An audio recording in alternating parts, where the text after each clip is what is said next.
Hello and welcome back to Let's Play Deadfire with me, Bring It On. Let's check out the collapsed coal mine.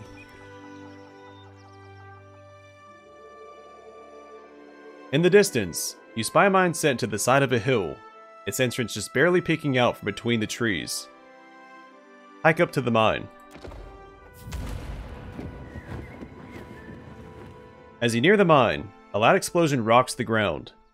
A flurry of terrified birds bursts from nearby trees, and a massive cloud of dust rockets out of the cave mouth. That sounds like it wasn't collapsed before we got here.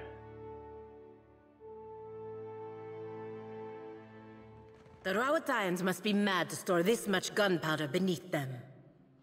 Okay, as I say, it's one barrel, but there's a lot more over there. I've got it. Whoops.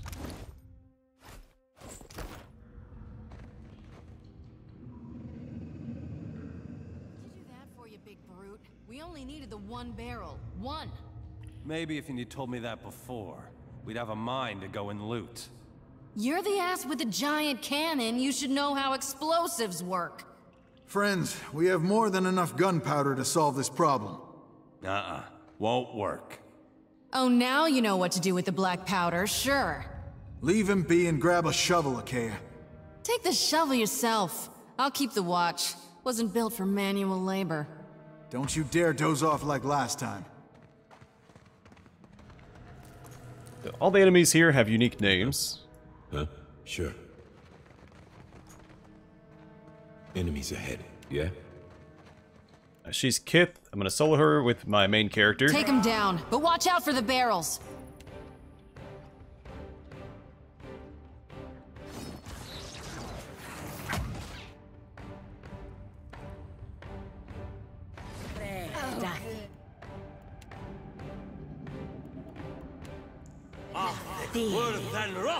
That doesn't mean our whole party can't be involved.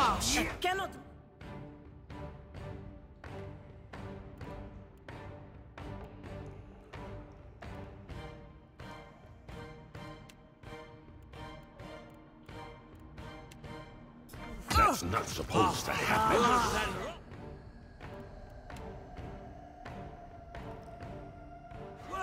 Quit at once.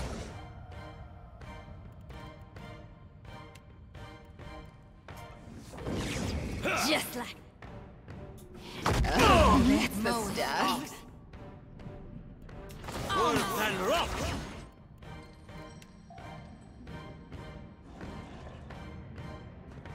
I am ready. Very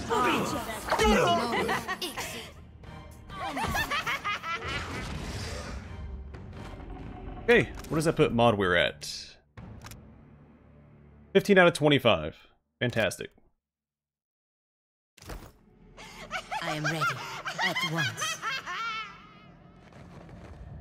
On it. The twisted remains of the mine tracks glint deep in the darkness below. Achaia's Arcane Blaster and Achaia's Grimoire. Two unique items.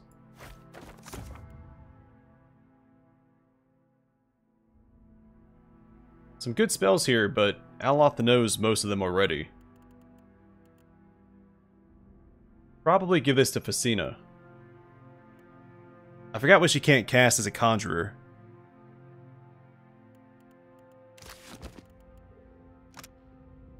Alright, and the pistol starts at Legendary.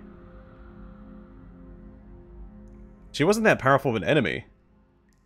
And then Runestone Flint. Basic attacks deal lesser raw damage.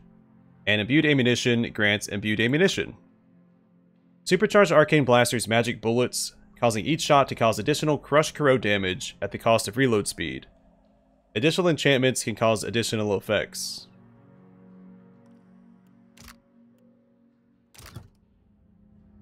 Okay, that second sentence makes a little more sense now. Because there's 3 more enchantments we can get. Elemental Shot Fire.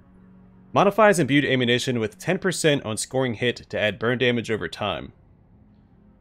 I feel like those words could be rearranged a little bit to be a little easier to read. Force, 20% chance on scoring hit to knock back and interrupt the target.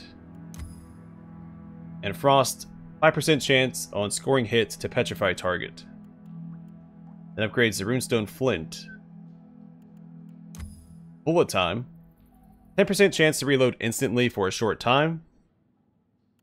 And fractured bullet. 15% chance for shot to split, firing 2 projectiles. And 5% chance for shot to split, firing 3 projectiles. I wonder if those can proc at the same time for 5 projectiles. Either way, fantastic find. And on a fairly weak enemy. It's crazy. I'm sure Seraphim will appreciate it. Of course.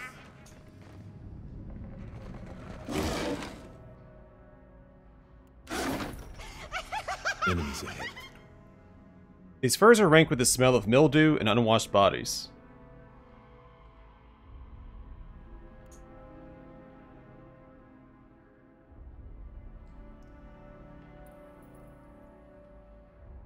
I'm just gonna charge in. There.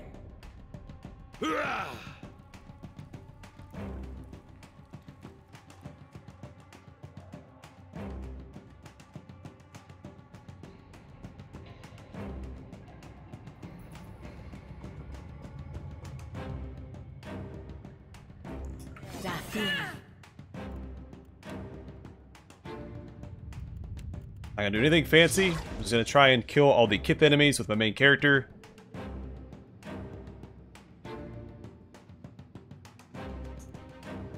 Because none of them have great armor rating. Except for Nathric here has 12 pierce and 12 burn.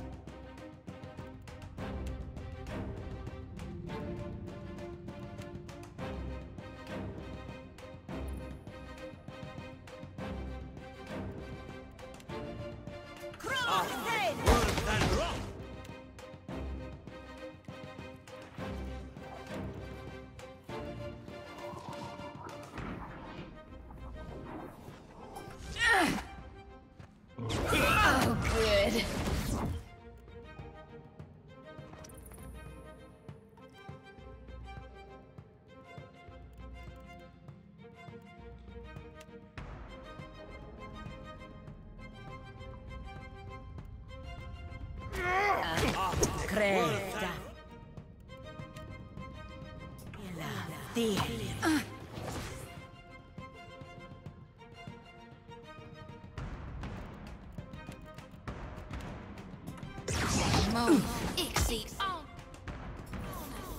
Just like that.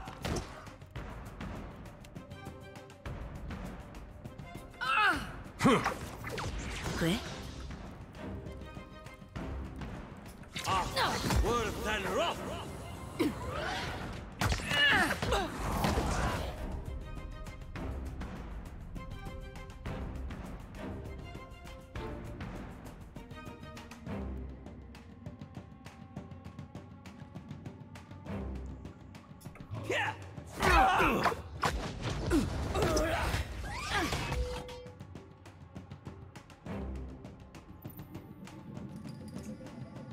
Okay, things seem to be going okay.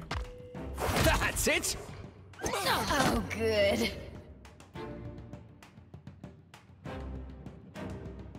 Don't really want Palagino to fight these guys, but I guess you can soften them up for now. Not this one though, he's about to die regardless. Not sure what's hitting him though. At once. Very public. Guess he was standing in that burn damage?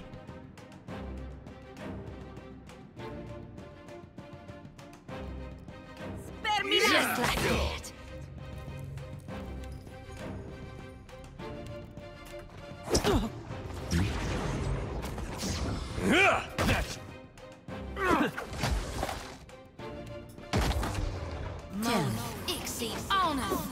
Yeah? Oh, good.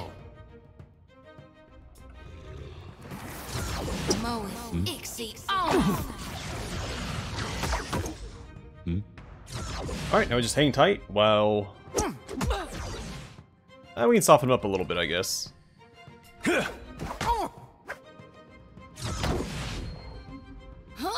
Just like Wait, how did Che come back?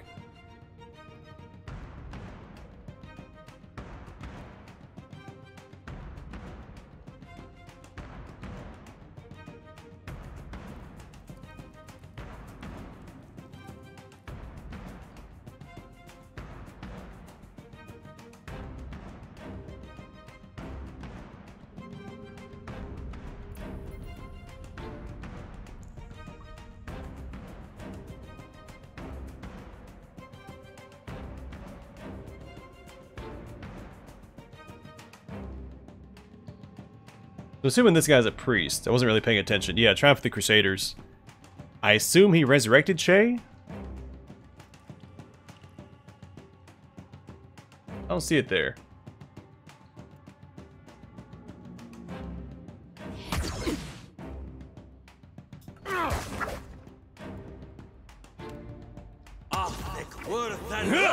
Hey, that wasn't half bad.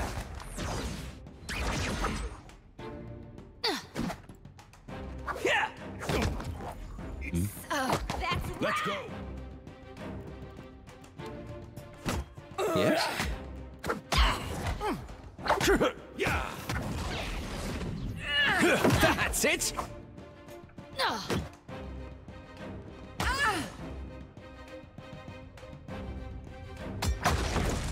Hmm? Just like that.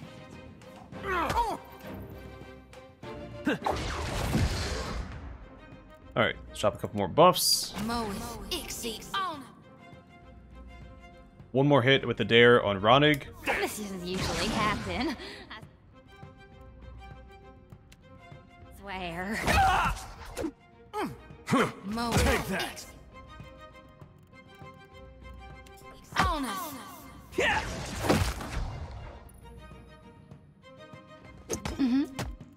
Alright, now everybody just hang tight.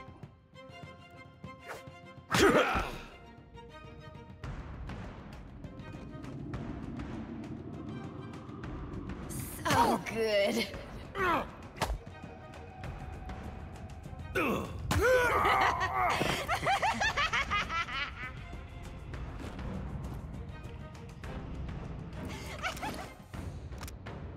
Alright, 19 out of 25. On it. Alright, a Ring of Regeneration. I assume that's the same description as the one Adair currently has equipped.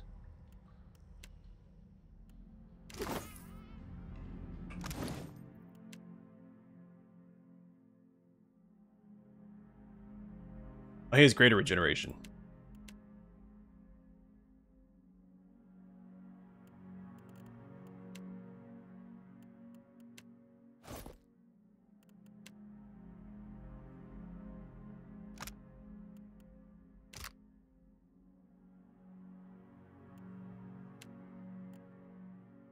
I assume that those stack. I'll do it this way. What does she get from this? You are too kind, Watcher. I accept.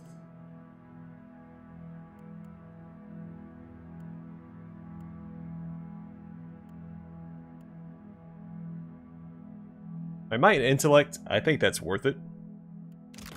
Yeah.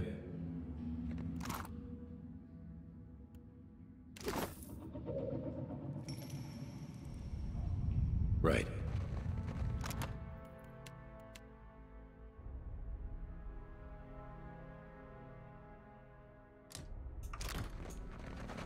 Will do. Weird, he didn't have anything on his body, but it said I could loot it.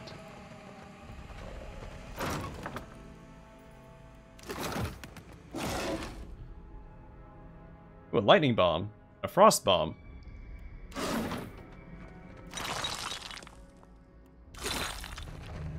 Ah.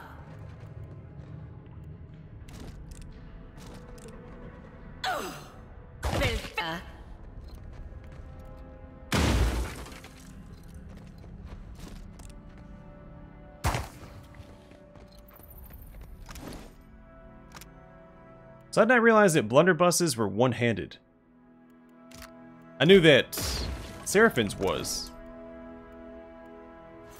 But I thought the description for his said that was unique. My goodness. Can't click.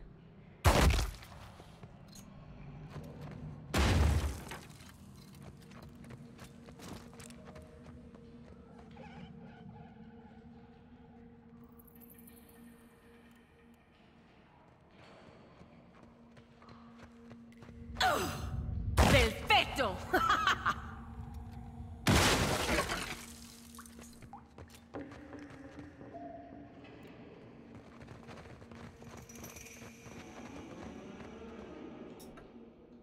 It'll take a mining crew at least a month to clear this cave in.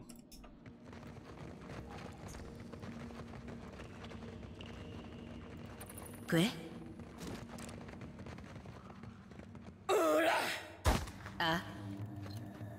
I am ready.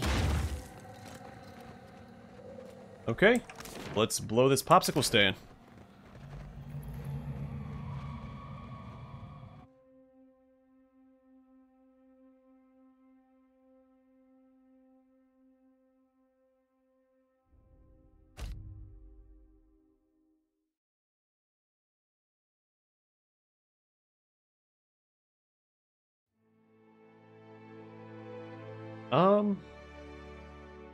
I got thrown at me. Wasn't prepared to name the island. There's a mine here. There was the Naga.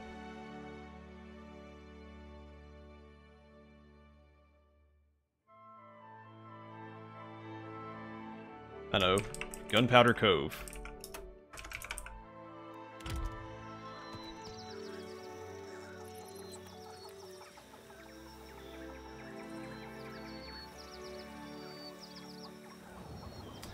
Oh, I'm thinking about it.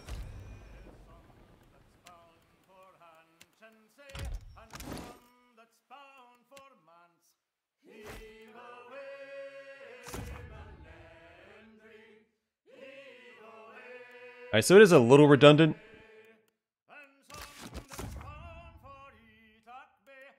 It sure knows Iron Skin.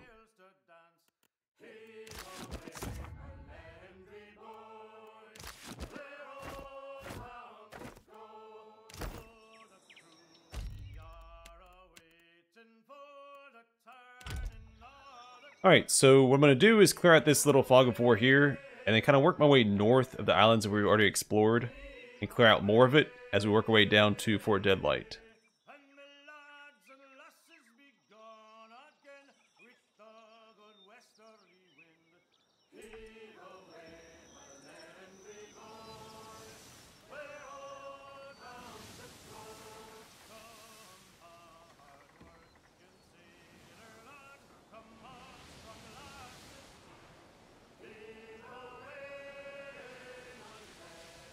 I'll hold off on Bacarna's Observatory. I'll probably do that right after Fort Deadlight. I'm not concerned about the challenge necessarily. I just want to do Fort Deadlight, because we've had that quest for a long time. As soon as we got our ship, actually. Feel bad putting it off for so long.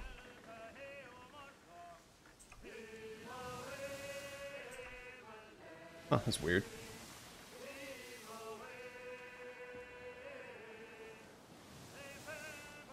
Let's go ahead and throw some more food to the crew, some rice.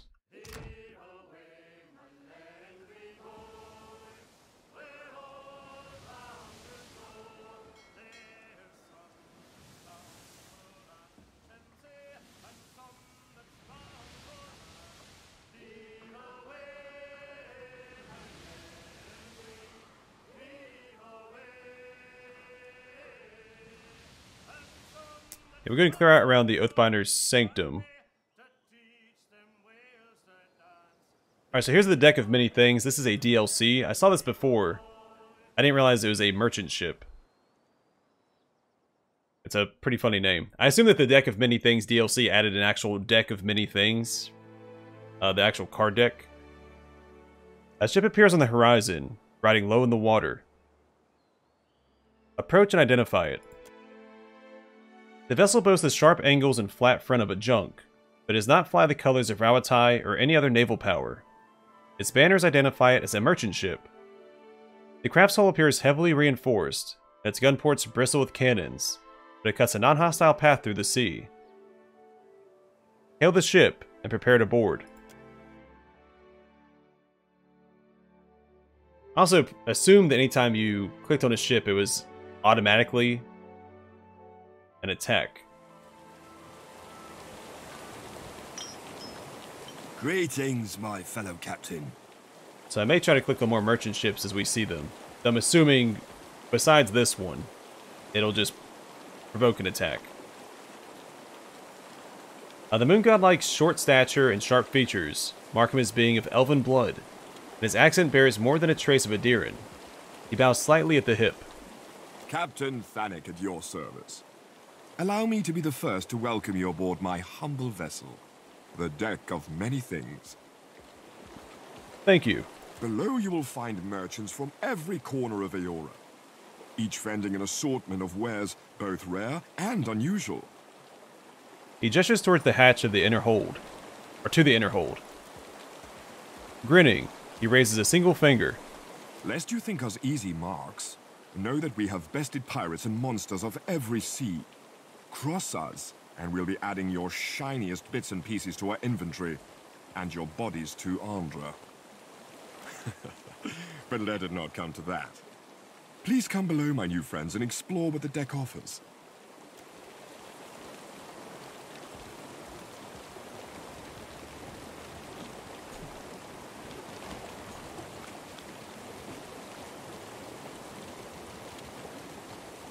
They do have a lot of cannons. 1, 2, 3, 4, 5, 6, 7, 8. So I'm assuming 8 along each side, and they have the 4 up front.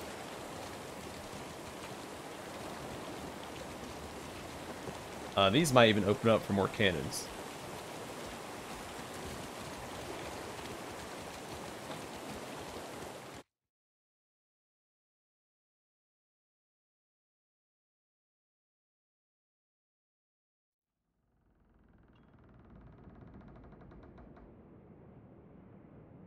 Subtle indeed. It is done.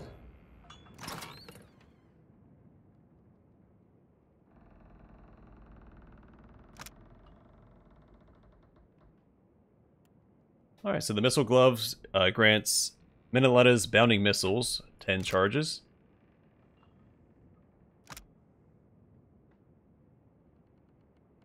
we seen Boots of Speed yet? Plus 15 deflection against disengagement attacks, and plus 25% stride. I've seen the Trollhide belt. Boots of Evasion, plus 8 reflex. Boots of Stealth, we've seen that. Aloth had those equipped for a while. We've also seen the Swordsman's Bracers. Our skill's too low for this one. Let's speak to Zadako. Ado, and welcome, amico. The plump dwarf bows low, hands outstretched to either side. Might I interest you in a new cloak? Perhaps gloves of the finest cut. A belt interwoven with incantations. You don't seem much of a sailor. How'd you wind up here? Oh, it shows then. I'm afraid I'm still rather new to this. The slightest squall leaves me green for days. My ancestors, they would laugh me out the door. He rubs the back of his head. Back in Velia, I apprenticed to the famed weaver, Selana Mezquinetra. She sent me to accompany a rather important shipment to the Republics. It was to be a grand adventure. Instead, the ship foundered, and only the grace of Andra and the sudden appearance of the deck spared me a sodden grave. That was 2 years ago, I think. Do you know anything else about the deck? You mean like where it came from? Afraid not, friend. I rather suspect Andra herself of birthing it from the depths to fish out the few things she'd rather not see lost to the sea. Let me see what you have. I will fetch my chalk. Gloves of the Dungeon Warden. Grants lockdown and 3 accuracy. The prisoner is isolated from the world, leaving them unable to act, but also unable to be affected by outside parties. Originally owned by a notably cruel dungeon keeper of Adir, these gloves were used to keep dangerous convicts in check as they faced the headsman. A particularly clever prisoner on her way to the gallows lifted the gloves from the distracted jailer. Before the dungeon keeper could react, she donned the supple leather and activated their powers, freezing him in place and stealing for herself a permanent stay of execution. Sash of Judgment. Deal plus 10% damage against enemies above 50% health. Enemies deal plus 10% damage against the wearer while above 50% health. An Adiran lord was given this sash, blessed by the burned queen, as a gift for his ability to judge cases fairly. The lord accepted with humility and vowed he would do right by Wodoka.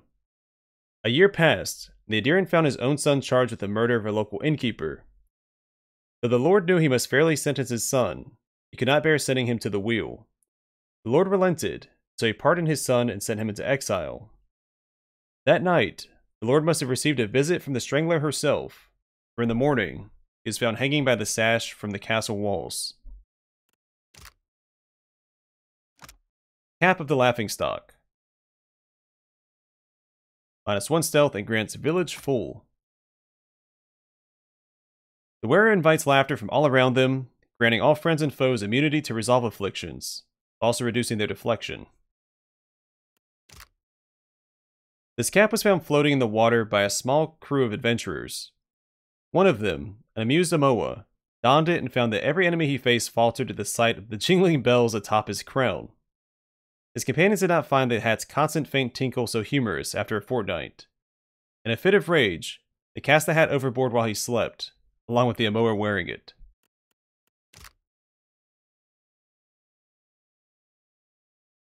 So we can steal everything from him except for the unique stuff. Actually, that might be in the chest here. But we don't have the skill to open it. Subtle indeed.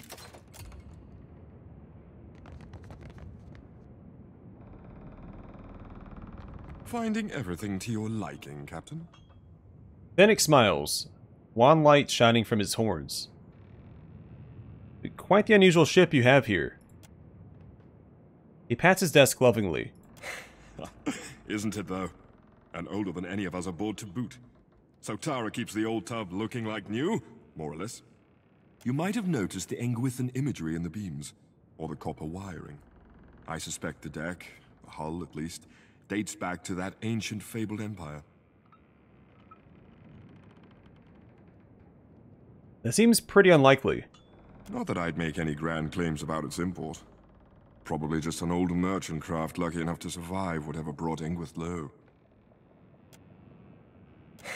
You might have noticed the Engwithan imagery in the beams, or the copper wiring. I suspect the deck, the hull at least, dates back to that ancient fabled empire.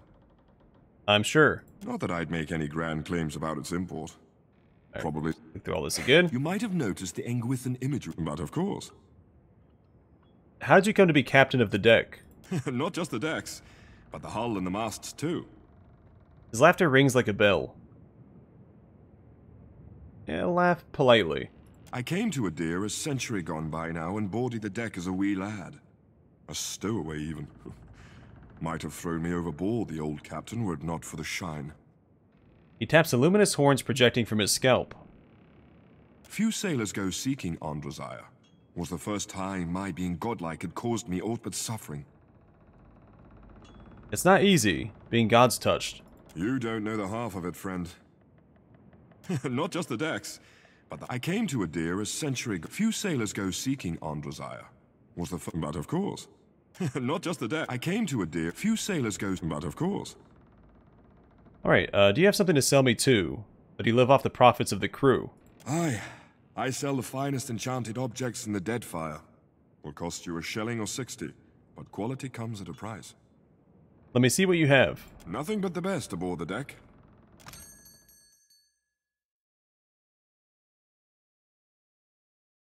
Alright, deck of endless possibilities. Once per encounter, you can draw a card.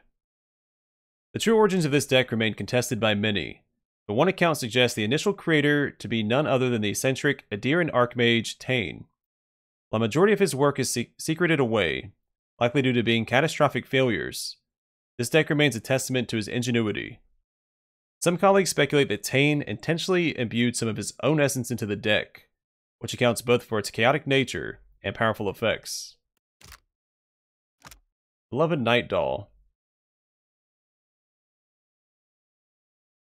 Cool, it doesn't have limited charges, it's once per rest. You can summon a Valiant Adiran Knight. Stuffing peaks from the ragged edges and crooked stitching of this unsightly doll. Upon closer inspection, the knight looks decidedly in need of a long hug. When held closely, it radiates feelings of warmth and deep affection. Ring of Prosperity's Fortune. Grants the power of money. Increases the wearer's hit to crit chance based on the party's current wealth. 3% of hits converted to crits. 6% of hits converted to crits. Okay, so it just scales up to 15%. Doesn't tell me what the scaling is, though. I'm going to assume every 1,000 or 10,000 gold.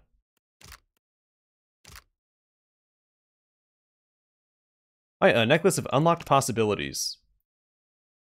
Transforms into a random magic weapon at the start of each combat. Did I read this description? I did not. A Valiant noble unexpectedly inherited more coin than his lands would have produced in 2 decades' time. He sought to commemorate this windfall with a ring that would match his newly accumulated wealth. The noble found a wizard able to craft such a token, gave her free reign of his resources to do so. The wizard warned the endeavor would be costly. The noble waved the caution away. Half a year later, the wizard returned with the ring, its gem resplendent in their hues. Along with the ring, the wizard bestowed upon the noble a small coin purse, what little remained of the lord's inheritance. Alright, then the Necklace of Unlocked Possibilities. Fascinated by martial prowess and chance, a particularly inventive enchanter forged this key. When worn in battle, the key thrums with a ringing of steel, growing louder until it summons a weapon of its choice to assist the wearer. Its weapons are limited only by the imagination of the enchanter, which itself was not very expansive. Slippers of the Assassin. Enemies attacked by the wearer require 1 additional ally to flank, and grants shadow form. Once per encounter, the wearer's killing blows cause them to become invisible for a short duration, granting them a means to escape or strike again. These slippers belong to a famous Rawatayan assassin, Kempeki, who claimed the heads of scores of rebellious political dissidents and rogue military leaders. Her last contract was a flamboyant Principe captain of the Cutlass, which had taken to raiding Rawatayan trading vessels. Her slippers allowed her to board soundlessly, as she reached the captain's quarters without notice.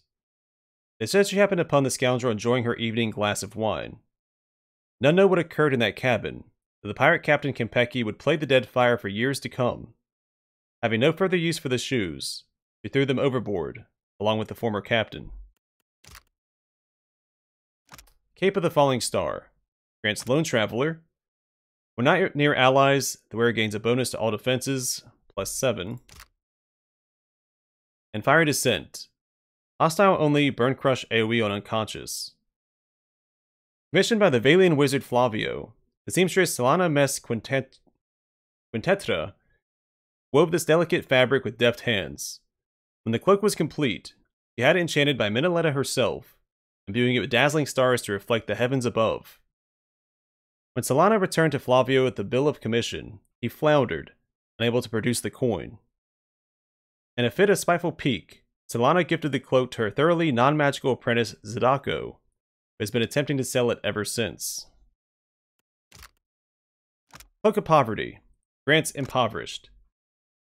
Increases the wearer's resolve when the party has little currency. But we could probably make use of that. Once worn by a priest who had taken a vow of poverty, his cloak seems nothing special at a glance.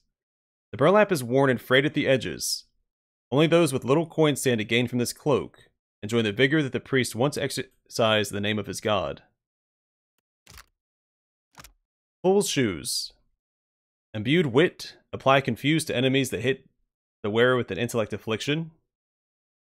It's not a chance either, it just applies confusion. And Prankster, plus 25% trapped effectiveness, and Beld, -1 stealth. Whatever they lack in style, these shoes make up for in enchantments benefiting cleverness and guile. Previous wearers have reported additional effects, such as cackling, the urge to play tricks on traveling companions, and general tomfoolery. Ring of Reset. Grant saving fate, 3 charges remaining. This ring has saved the life of the Adiran mage Tegan innumerable times. Came out weird. Those who encounter the fabled mage report her being felled by fatal blows, only to see her rise completely unharmed. After a long career of evading Bareth's wheel at every turn, a weight began to grow. She knew her time rapidly approached. Along one of her journeys she came across a knight standing before her on the road, extending an open palm toward her. With a faint smile, Tegan removed the ring and placed it in the pallid knight's hand. She continued down the road, never to be seen again. The saving fate. Time is rewound, allowing the wearer to revive from unconsciousness without injury. Revive with 9,999 health. And then Bareth's Throwing Bones. Once per rest, you can summon a Shade.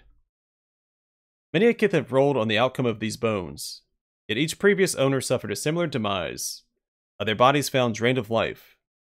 They are likely best avoided unless one wishes to incur Bareth's ire, or feels the strong urge to gamble with their own life.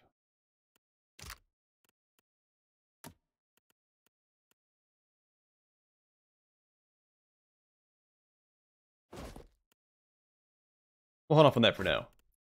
Alright, I'm going to call it here. In the next episode, we'll continue exploring the merchants and their wares on the Deck of Many Things. Maybe make some purchases. And then continue on our way. But for now, thanks for watching. Hope to see you guys in the next one.